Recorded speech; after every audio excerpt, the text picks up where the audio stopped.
आखिरी में एक कहानी से समझाने की कोशिश करता हूं। एक टीम के 5 दोस्त एक के घर में बैठकर खाना खा रहे थे। शाम का वक्त था, हल्की हल्की हवा चल रही थी। तभी बूंदाबांदी यानी हल्की सी बरसात शुरू हो गई और थोड़ी ही देर में तेज बारिश होने लगी।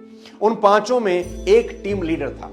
उसको लगा इन चारों को जिंदगी का सबसे बड़ा सबक सिखाता हूं। उसने चारों से कहा, हाथ धोकर वापस आ जाओ, एक खेल खेलेंगे। वो चारों हाथ धोने चले गए और इस टीम लीडर ने वहीं टेबल पर 4 चीजें सजा दी। एक चम्मच, एक खाली गिलास, एक नहाने वाला मग और एक बाल्टी। अब वो चारों हाथ धोकर वापस आए। टीम लीडर से पूछने लगे, हमें क्या करना होगा? तो टीम लीडर ने उस टेबल की तरह इशारा करते हुए कहा, जहां ये चारों चीजें रखी थी, कि अपनी पसंद की एक एक चीज उठाओ और बाहर बारिश में जाओ और बारिश का पानी उसमें भर के ले आओ।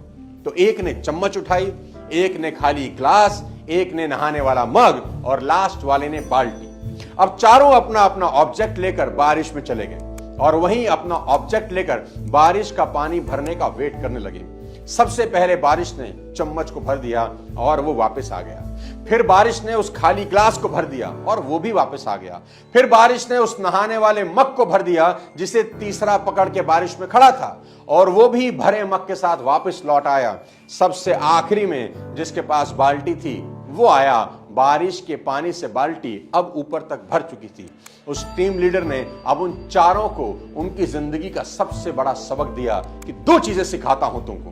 पहला, दोस्तों, बारिश तुम सभी के लिए बराबर हो रही थी। कोई चम्मच भर के पानी लाया, कोई ग्लास भर के, कोई मग भर के और कोई बाल्टी। बारिश हर बर्तन को भर रही थी। सवाल यही है कि तुम कौन सा बर्तन भरना चाहते हो और कितना बड़ा भरना चाहते हो। कुदरत के पास देने के लिए सब कुछ है, लेकिन अगर तुम्हारा बर्तन ही छोटा है तो देने वाला भी क्या कर लेगा। अब दूसरी चीज सीखो, बड़ा बर्तन भरने में वक्त हमेशा ज्यादा लगता है। जितने वक्त में चम्मच में पानी भरता है, उतनी देर में बाल्टी कभी नहीं भरेगी। इसलिए अगर कुछ बड़ा चाहते हो तो बारिश में ज्यादा समय भीगने के लिए तैयार रहना ही होगा, कर्म करना होगा। तुलसीदास जी ने यहां के लिए एक बहुत बड़ा दोहा लिखा है कि सकल पदार्थ हैं जगमाही, कर्महीन जन पावत नाही।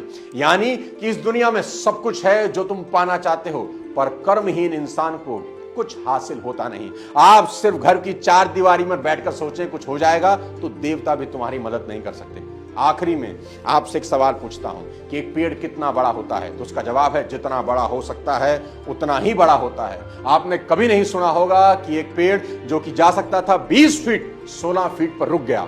नहीं मेरे दोस्त, पेड़ बीच में नहीं रुका करते। दूसरा सवाल, पेड़ कितना गहरा हो सकता है? तो उसका जवाब है, जितना गहरा जा सकता है उतना गहरा चला जाता है, बीच में नहीं रुकता। तीसरा सवाल, एक पेड़ कितने फल देता है? तो उसका जवाब है, जितने दे सकता है उतने ही देता है। कोई पेड़ अपनी क्षमता से कम फल कभी नहीं देता। चौथा सवाल सीधा आपसे, क्या आप जितना कर सकते थे उतना कर रहे हो? अगर जवाब है हां तो मेरी शुभकामनाएं, लेकिन अगर जवाब है ना तो उठो और मेहनत करो कि कुछ समय बाद खुद की पीठ थपथपाने का मन करे। ऐसा काम करो कि काम को भी लगे किसी ने उसे किया है। दोस्तों, आज का ये वीडियो उम्मीद करता हूं आपकी जिंदगी में मील का पत्थर साबित होगा।